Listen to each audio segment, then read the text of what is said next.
When trust shatters, the secret in my wife's messages. I'm in a really tough spot right now and could use some advice or a fresh perspective. My wife has a longtime male friend she stayed close to over the years.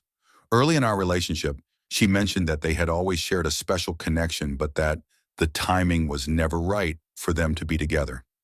That comment unsettled me at the time, but I chose to trust her and let it go, not wanting to make things awkward. However, that didn't stop me from feeling uneasy every time I noticed how often they texted each other. I didn't want to come across as insecure or controlling, so I bottled up my concerns and didn't bring them up. Things became more complicated last month when he came to our city. My wife suggested the four of us, her, me, him, and his girlfriend, go out for dinner.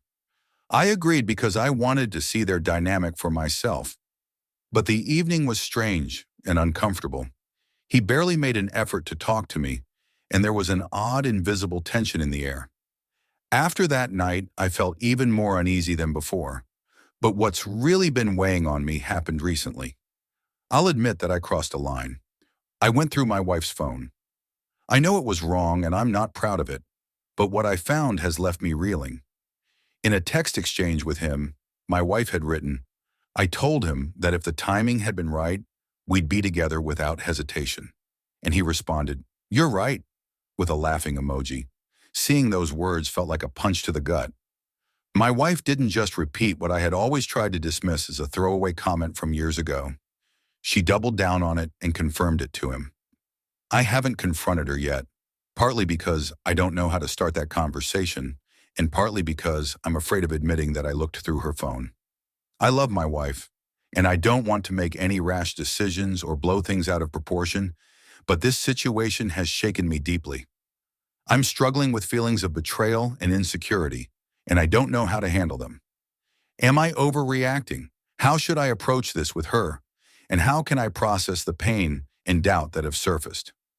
I'd really appreciate any advice or insight from those who face similar situations or from anyone who can offer some wisdom.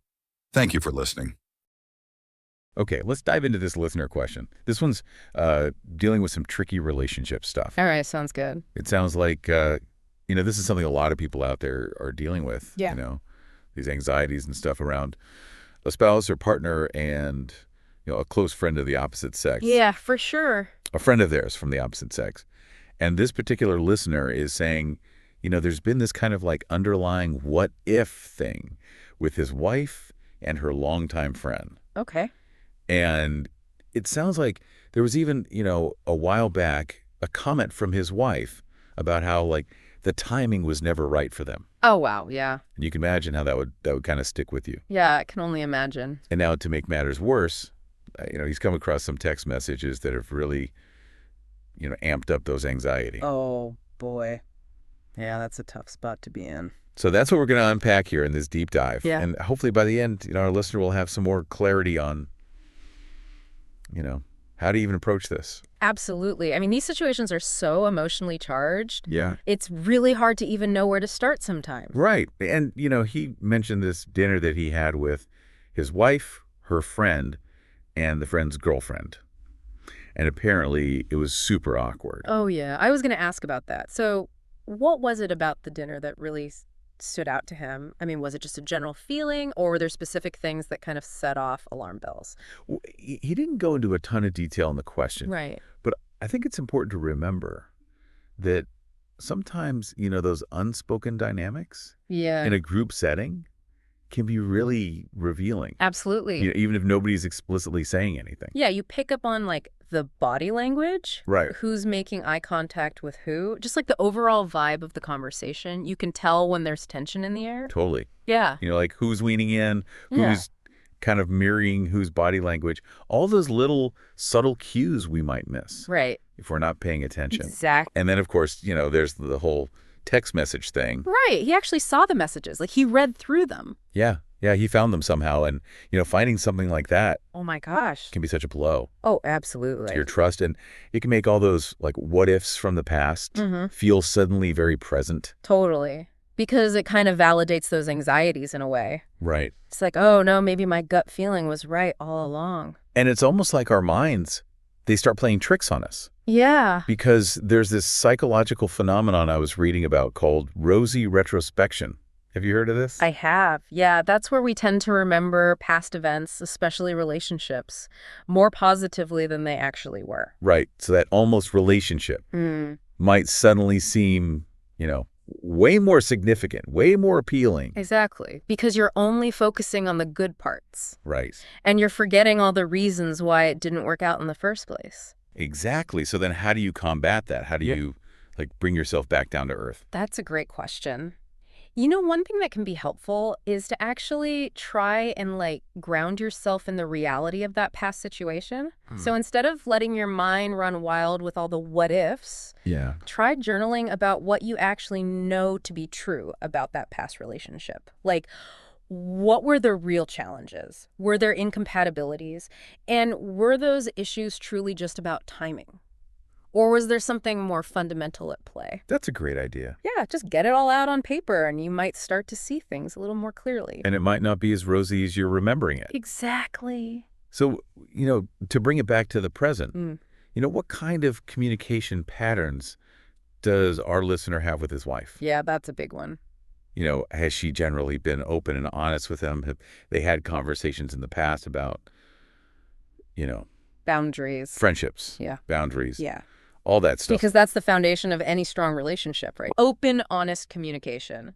And if that's already kind of shaky, then navigating a situation like this is going to be so much harder. Oh, absolutely.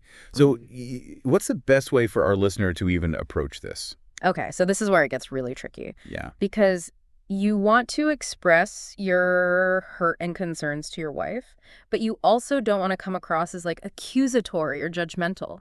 So it's really about focusing on your feelings rather than pointing fingers. Does that make sense? Yeah. So instead of starting with what is going on with you and this guy, Right. maybe try something like, hey, I came across this text exchange and to be honest, it's been really weighing on me. Okay, so shifting the focus. Yeah, shifting the focus from blame to the impact that it's having on you.